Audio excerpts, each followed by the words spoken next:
मंत्री केटीआर ने CM KCR पर दिलचस्प टिप्पणी की। केटीआर ने हैदराबाद जल विहार में वकीलों के आत्मीय सम्मेलन कार्यक्रम में हिस्सा लिया। उन्होंने कहा कि सीएम केसीआर को हराने के लिए सभी एकजुट हो रहे हैं, लेकिन केसीआर शेर की तरह हैं, वो अकेले आएंगे। जनता को तय करना चाहिए कि तेलंगाना का अगला सीएम कौन होगा। उन्होंने कहा कि इस बार लड़ाई दिल्ली के रईसों और तेलंगाना वालों के बीच है। तेलंगाना के लोगों के लिए संघर्ष कोई नई बात नहीं है। अतीत में वे इंदिरा गांधी और जवाहरलाल नेहरू से लड़ते थे, अब वे सोनिया गांधी और प्रधानमंत्री मोदी से लड़ रहे हैं। उन्होंने कहा कि अगर केसीआर दोबारा सीएम नहीं बने तो राज्य की हालत खराब हो जाएगी, हैदराबाद का विकास रुक जाएगा, राज्य की कंपनियां कर्नाटक चली जाएंगी। कांग्रेस नेता और कर्नाटक के डिप्टी सीएम डीके शिवकुमार ने फॉक्सकॉन कंपनी को हैदराबाद से कर्नाटक शिफ्ट करने के लिए पत्र लिखकर कहा कि कांग्रेस तेलंगाना में सत्ता में आएगी। तेलंगाना के मुख्यमंत्री केसीआर सिद्दिपेट कोनेपल्ली वेंकटेश्वर स्वामी मंदिर गए। हर चुनाव से पहले कोनाईपल्ली में पूजा करना केसीआर की परंपरा है। इस बार भी इसे जारी रखते हुए सुबह मंदिर पहुंचे। एर्रावली फार्म हाउस से सड़क मार्ग से मंदिर पहुंचे। मंदिर में भगवान के चरणों में नामांकन पत्र रखा और विशेष पूजा की। मुख्यमंत्री केसीआर के साथ मंत्री हरीश राव समेत पार्टी के वरिष्ठ नेता और अधिकारी भी मौजूद थे। इस मौके पर पुजारियों ने सीएम केसीआर का मंदिर शिष्टाचार के साथ स्वागत किया। विशेष पूजा की गई और स्वामी के अवशेषों के साथ तीर्थ प्रसाद चढ़ाया गया। इस चुनाव में सीएम केसीआर, गजवेल और कामारेड्डी एक साथ मिलकर चुनाव लड़ रहे हैं। बीआरएस सूत्रों के मुताबिक केसीआर इस महीने की 9 तारीख को सुबह गजवेल और दोपहर में कामारेड्डी में अपना नामांकन दाखिल करेंगे। मंत्री मल्ला रेड्डी ने कहा कि टीपीसीसी अध्यक्ष रेवंत रेड्डी मुख्यमंत्री बनने का सपना देख रहे हैं, लेकिन तेलंगाना की जनता अच्छी तरह जानती है कि किसे जिताना है। उन्होंने सवाल किया कि लोकसभा सदस्य के रूप में टीपीसीसी प्रमुख रेवंत रेड्डी ने मलकाजगिरी निर्वाचन क्षेत्र के लिए क्या किया। उन्होंने कहा कि उन्होंने कम से कम एक पैसा भी खर्च नहीं किया। मुख्यमंत्री बनने के बाद रेवंत रेड्डी राज्य के लिए क्या करेंगे। उन्होंने शिकायत की है कि कांग्रेस नेता केवल दिवा स्वप्न देख रहे हैं और मंत्री पद साझा कर रहे हैं। मंत्री तलसानी ने राम गोपालपेट डिवीजन के नल्लागुट्टा और चुट्टाल बस्तियों में घर घर जाकर अभियान चलाया। मंगल आरती हुई और केसर का तिलक लगाकर जोरदार स्वागत किया गया। प्रचार अभियान में कई मतदाताओं ने मंत्री से वादा किया है कि वे दोबारा जीतेंगे। तलसानी ने कहा कि तेलंगाना राज्य के गठन के बाद कई विकास और कल्याण कार्यक्रम लागू किए जा रहे हैं। उन्होंने कहा कि सनत नगर विधानसभा क्षेत्र का भी काफ़ी विकास किया गया है और लोगों की ज़रूरत को पहचाना गया है और उसके अनुरूप सुविधाएं मुहैया कराई गई है। उन्होंने बताया कि 2014 से पहले नल्लागुट्टा क्षेत्र में कोई उचित सड़क और जल निकासी व्यवस्था नहीं थी और उनके आने के बाद करोड़ों रुपए की लागत से जल निकासी और सड़क विकास कार्य किए गए। इसी तरह उन्होंने कहा कि पीने के पानी की समस्या का भी समाधान हो गया है। उन्होंने कहा कि बस्ती और कॉलोनी में भेदभाव किए बिना विकास कार्य किए गए। टीपीसीसी अध्यक्ष रेवंत रेड्डी ने मुख्यमंत्री केसीआर की आलोचना करते हुए कहा कि पूरे कालेश्वरम परियोजना के कर्ता, कर्म और क्रिया वही है। उन्होंने कहा कि कालेश्वरम परियोजना से केसीआर का भ्रष्टाचार सामने आ गया है। उन्होंने रीडिजाइन के नाम पर बड़ी लूट करने का आरोप लगाया। उन्होंने कहा कि केसीआर की वित्तीय आतंकवादी है और मांग की कि उन्हें वित्तीय अपराध के तहत गिरफ्तार किया जाए। डिज़ाइन एक बात है, जो किया जाता है वह दूसरी बात है। उन्होंने कहा कि केंद्रीय टीम ने मेडीगड्ढा की अस्थिरता का खुलासा किया। उन्होंने आरोप लगाया कि कालेश्वरम परियोजना में बड़े पैमाने पर भ्रष्टाचार हुआ है। वे इस प्रोजेक्ट को लेकर उनके खिलाफ कार्रवाई करना चाहते हैं। कालेश्वरम परियोजना की अनुमानित लागत 38,500 करोड़ रुपए थी, लेकिन इसे बढ़ाकर 1,50,000 करोड़ रुपए कर दिया। आरोप है कि अभी भी 50% अधिक काम पूरा नहीं हो सका है। उन्होंने कहा कि केंद्र सरकार भी केसीआर को बचाने की कोशिश कर रही है। वे दूसरे राज्यों के अधिकारियों के साथ एक कमेटी बनाकर पूरे प्रोजेक्ट की जांच कराना चाहते हैं। 2014 से 2023 तक इस प्रोजेक्ट के पीछे केसीआर और हरीश राव है। इन दोनों को तुरंत उनके पद से हटाया जाना चाहिए। कांग्रेस के वरिष्ठ नेता भट्टी विक्रमार्का ने वादा किया है कि कांग्रेस ने जो 6 गारंटी देने का वादा किया था उस सरकार बनने के 100 दिन के अंदर पूरी तरह से लागू किया जाएगा। भट्टी ने खम्मम जिले के मुदिगोंडा मंडल में चुनाव प्रचार शुरू किया। भट्टी ने कहा कि उन्होंने पूरे प्रदेश में 1360 किलोमीटर की यात्रा की है और लोगों की समस्याएं जानी हैं और उन्हें घोषणा पत्र में शामिल किया है। मदिरा निर्वाचन क्षेत्र का एक लंबा इतिहास है और कल्याणकारी कार्यक्रम मदिरा निर्वाचन क्षेत्र में लाए गए हैं। उन्होंने कहा कि दलित बंधु सरकार से लड़कर ही मदिरा विधानसभा क्षेत्र में आए हैं। उन्होंने कहा कि बीआरएस सरकार के तहत गांव में काम नहीं हो रहा है और बीआरएस धोखा देने और बातों करने की आदी हो गई है। भट्टी ने लोगों से आह्वान किया है कि अगर लोगों के जीवन में बदलाव लाना है तो चुनाव के दौरान सोचें और बीआरएस पार्टी का बंगाल की खाड़ी में विलय कर दें। केंद्रीय मंत्री और बीजेपी तेलंगाना प्रदेश अध्यक्ष किशन रेड्डी ने कहा कि उन्होंने जमीनी रिपोर्ट जाने बिना कालेश्वरम परियोजना और मेडीगड्ढा पिलर ढहने के बारे में बात नहीं करने के इरादे से परियोजना का दौरा किया। राज्यसभा सदस्य लक्ष्मण, विधायक रघुनंदन राव, इटेला राजेंद्र और कुछ अन्य भाजपा नेताओं ने कालेश्वरम परियोजना का दौरा किया।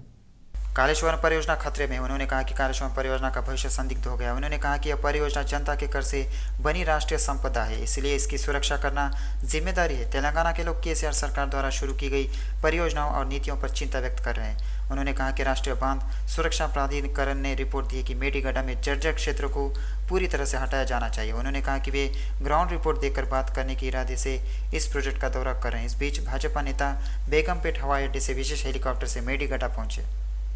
बीजेपी और जनसेना पार्टियों ने मिलकर तेलंगाना विधानसभा चुनाव लड़ने का फैसला किया है। कई दिनों से चल रही चर्चाओं पर विराम लग गया है। हाल ही में दोनों पार्टियों के बीच गठबंधन हुआ है। गठबंधन के तहत तेलंगाना में 9 सीटें जनसेना को आवंटित की गई है। पार्टी सूत्रों से पता चला है कि जनसेना उम्मीदवार की कुकुटपल्ली में मैदान में उतारा जाएगा, जो कि बड़े क्षेत्र में भी है। राज्य की बाकी सीटों पर बीजेपी के उम्मीदवार चुनाव लड़ेंगे। पहले ही 2 सूचियां जारी कर चुकी बीजेपी ने उम्मीदवारों की अंतिम सूची तैयार कर ली है। जनसेना ने विधानसभा चुनाव लड़ने को लेकर तेलंगाना के नेताओं से कई बार चर्चा की। नेताओं ने जोर देकर कहा कि उन्हें राज्य भर में 30 स्थानों पर रिंग में आना होगा। पवन कल्याण ने उस दिशा में नेताओं द्वारा दिए गए प्रस्ताव की जांच की। बीजेपी के साथ गठबंधन के बाद पार्टी ने तेलंगाना में केवल उन्हीं 9 सीटों पर चुनाव लड़ने और बाकी जगहों पर बीजेपी उम्मीदवारों की जीत के लिए काम करने का फैसला किया है। बीजेपी के राष्ट्रीय महासचिव करीमनगर विधानसभा से बीजेपी उम्मीदवार बंडी संजय कुमार एक बार फिर पदयात्रा के लिए तैयार है। इस महीने की 7 तारीख से वे करीमनगर विधानसभा क्षेत्र में पदयात्रा करने जा रहे हैं। पहले दिन वे अंबेडकर नगर करीमनगर निगम के 24वें डिवीजन में पदयात्रा शुरू कर रहे हैं। एक तरफ वो अपने संसदीय क्षेत्र में पदयात्रा करेंगे तो दूसरी तरफ पूरे राज्य में तूफानी दौरे कर चुनाव प्रचार करेंगे।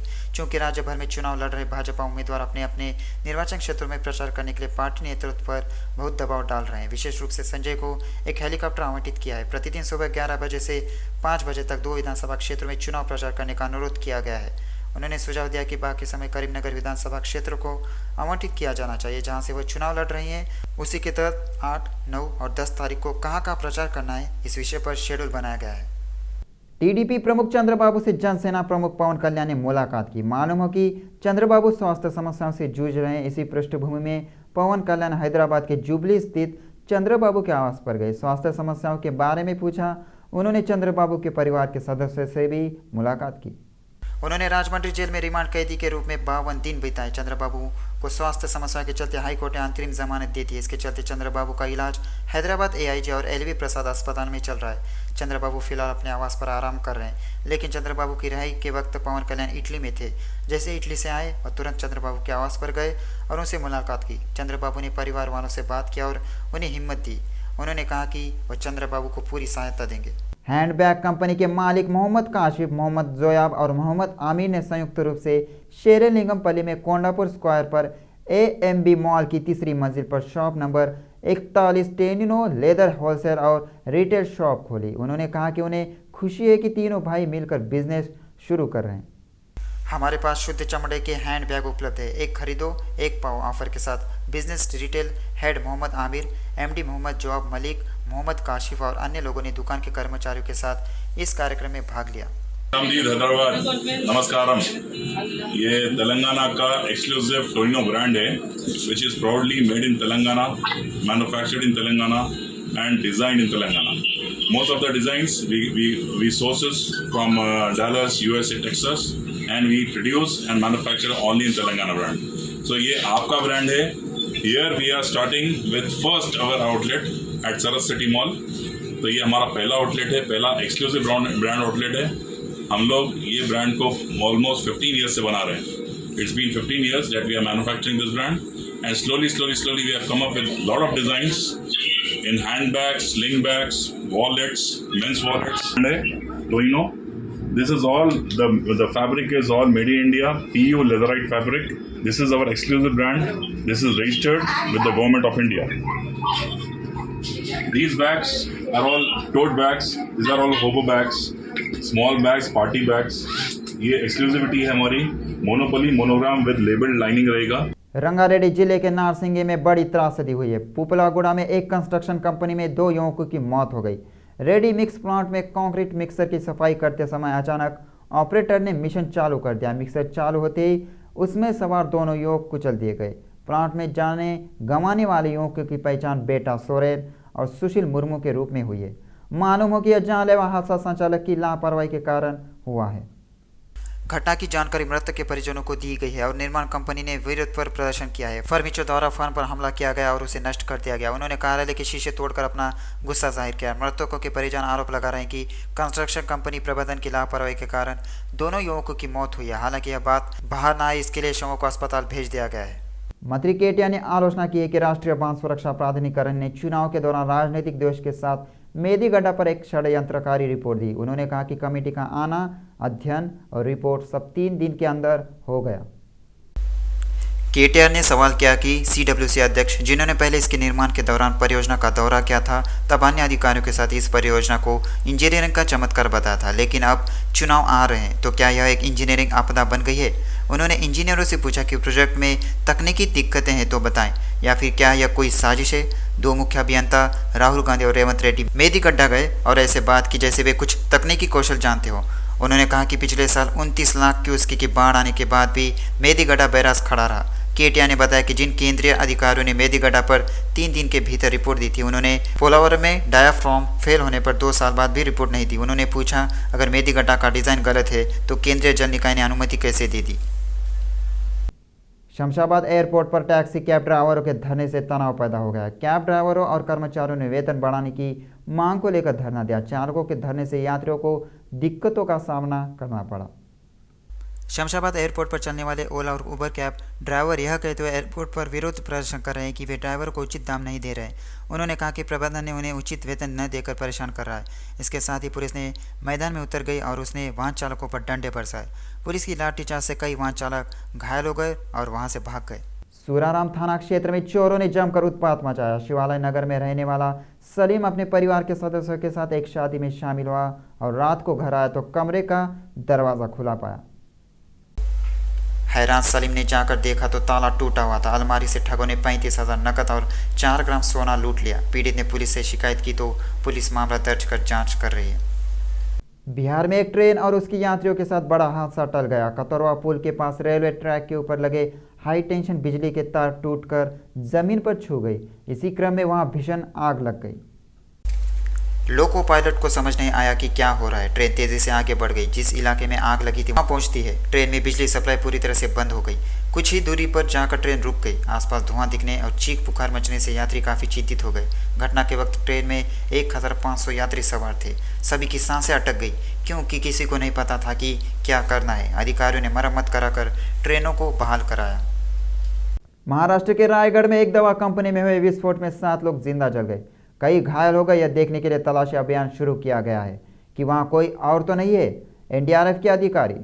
रायगढ़ जिले के महाड़ MIDC में सुबह दवा कंपनी ब्लू जेट हेल्थकेयर से जुड़ी फैक्ट्री में जोरदार विस्फोट हुआ। इससे आग लग गई। इस हादसे की जानकारी मिलते ही दमकल कर्मियों, पुलिस और एनडीआरएफ बलों ने तुरंत आग पर काबू पाया और घायलों को अस्पताल पहुंचाया। अधिकारी घटना के कारण जांच कर रहे हैं। अधिकारियों का मानना है कि आग गैस रिसा और शॉर्ट सर्किट के कारण हुई।